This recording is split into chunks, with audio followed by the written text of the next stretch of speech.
Do not get sleep medication questions wrong. We are covering commonly tested facts about sleep meds, and then we'll go into a clinical vignette to test your knowledge at the end. We're going to talk about Z drugs. They are first line for most patients. Examples include Centana, Ambien, and Lunesta. You need to know the mechanism of action. They are GABA A agonists. They are a lot like benzos, but more selective.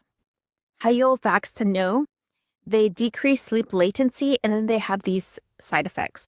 Parasomnias, which is sleep driving, sleep eating, sleepwalking, and they are a fall risk in the elderly.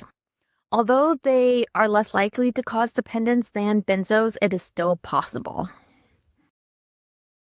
Benzodiazepines. Benzodiazepines are the next high-yield medication we are going to talk about. Examples include temazepam and triazolam. Anything with an am at the end is probably a benzo. Now, their mechanism of action is also GABA A. However, they are non-selective. Key points include they do cause a stronger sedation, and they have a higher abuse potential plus tolerance. That is high yield for exams. Other things to note is that they can cause REM rebound on withdrawal, and this is extremely high yield for exam. Benzodiazepine withdrawal can kill you. They also can cause falls and cognitive impairments in the elderly, which is why we don't typically use benzodiazepines in elderly patients. They are short-term use only because of their addictive potential. Next is orexin antagonists. So these are newer medications, and they are becoming more frequently tested. Anything with an orexin at the end is going to be an orexin antagonist.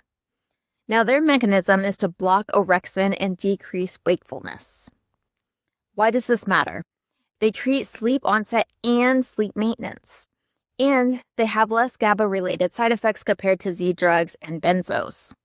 Now, this is incredibly important for your exam. You want to avoid giving orexin antagonists to people with narcolepsy.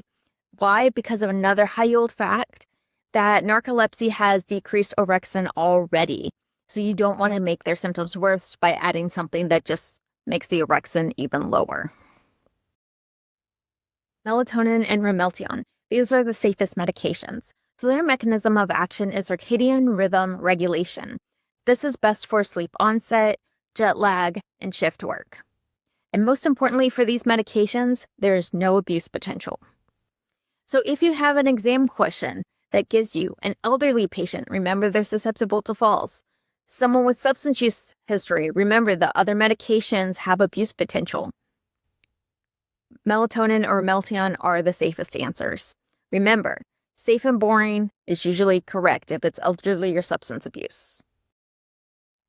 The extremely high yield sedating antidepressants. They're extremely testable not only because they treat both depression and insomnia, but examiners love to test on their side effects. So you have to know them. Trazodone. Trazodone's big side effect that they test you on is the priapism, which is sustained erection. Classic board question. Then we have mirtazapine.